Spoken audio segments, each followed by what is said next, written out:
We have breaking news from the Supreme Court, and this has the potential to impact at least the political standing of the president and possibly the presidential race. The justices have just ruled against the president's attempts to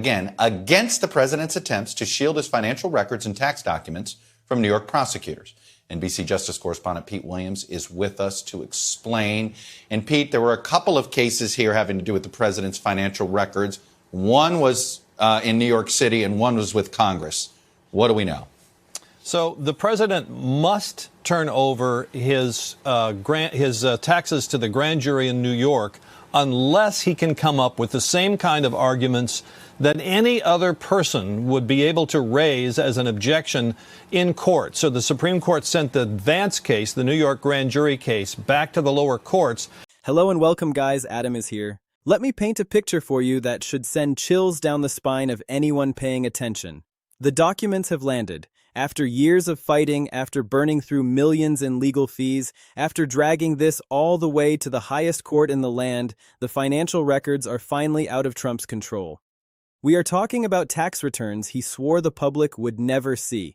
The Supreme Court ruled Thursday on two separate cases regarding President Trump's financial records. Skylar Henry has the details.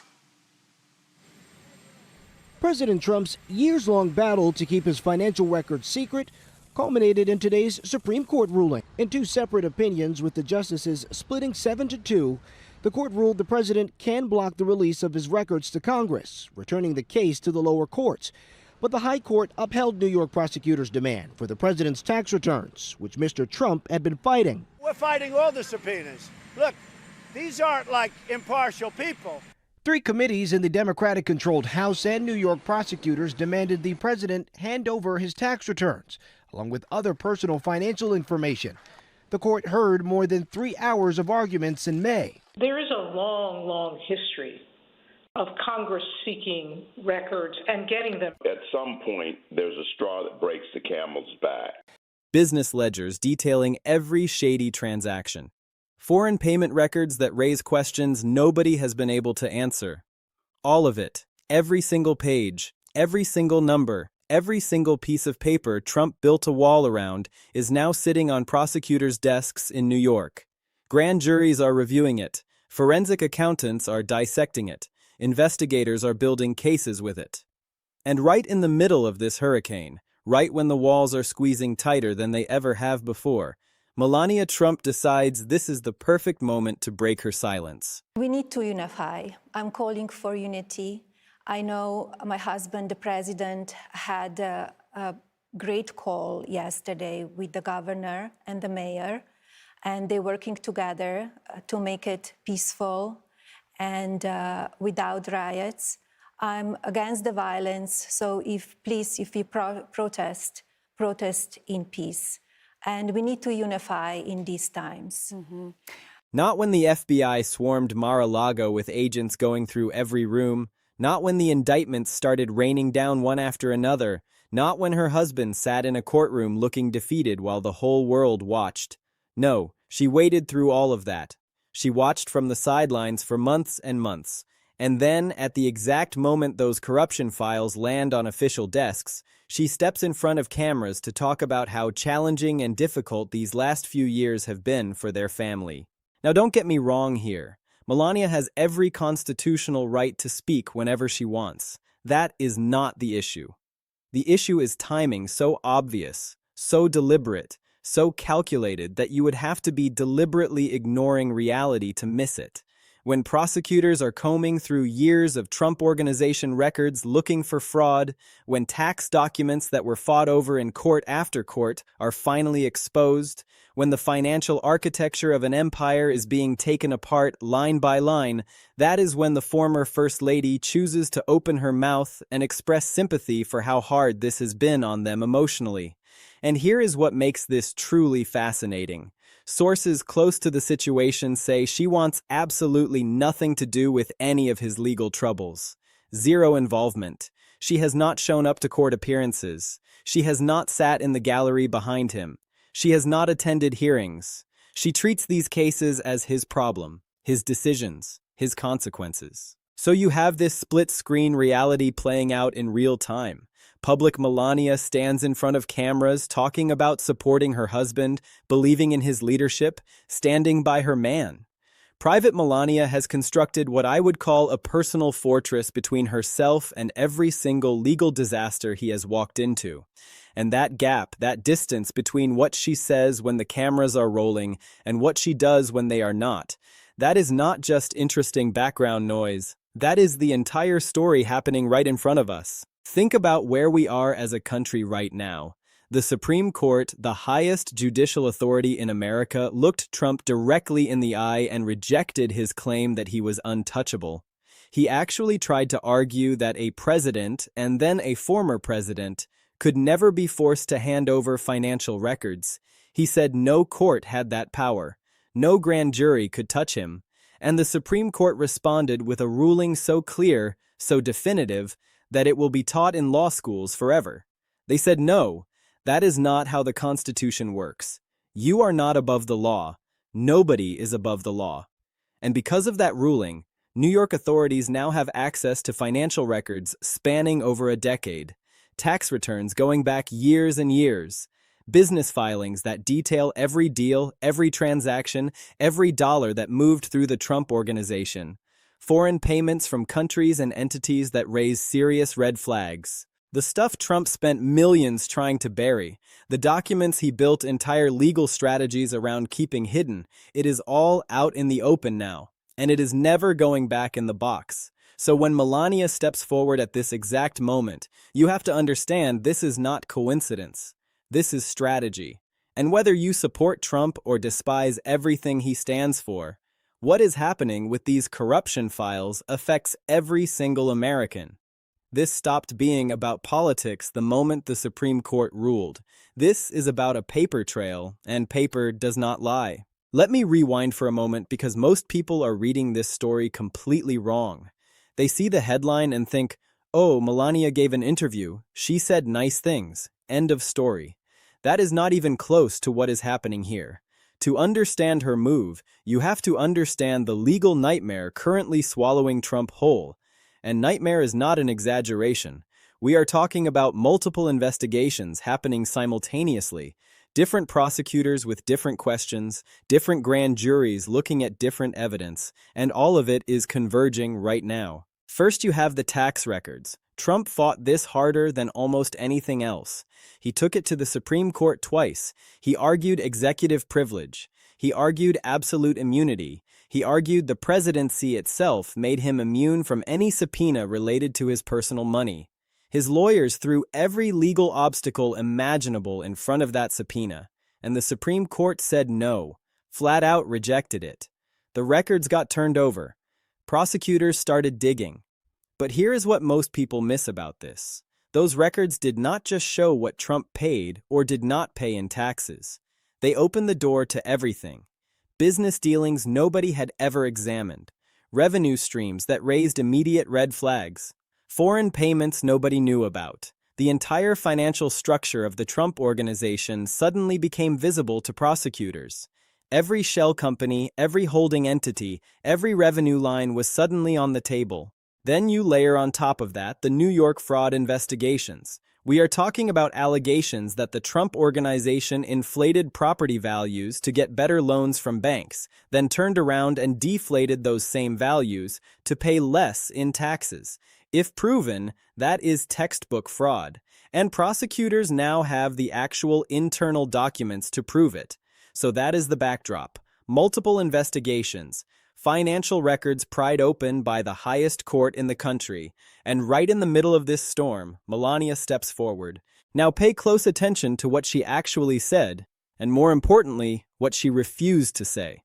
In her recent comments, she described the years between Trump's terms as extremely difficult. She mentioned the investigations, the FBI search, the legal battles. She said that pressure pushed her into a more active role.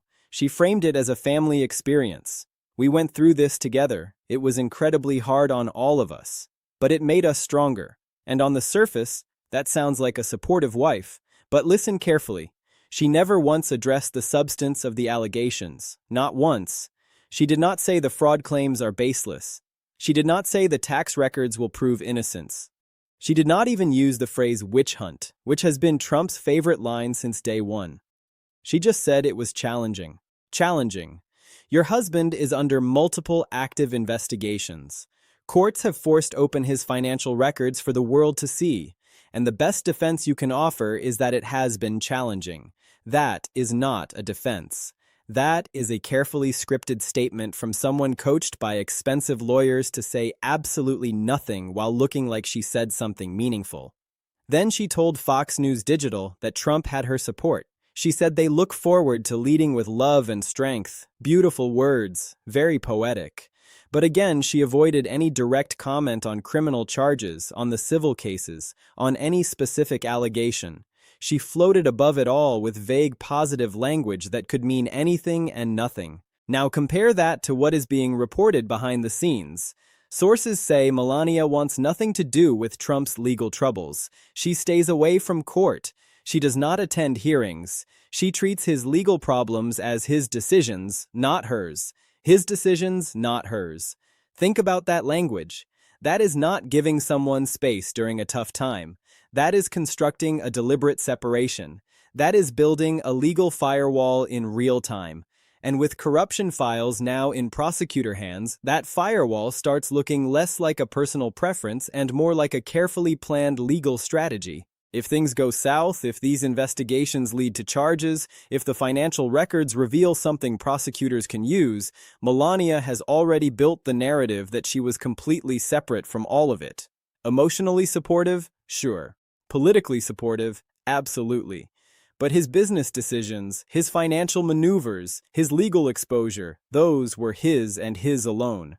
And honestly, that might be the smartest move anyone in that family has made through this whole ordeal.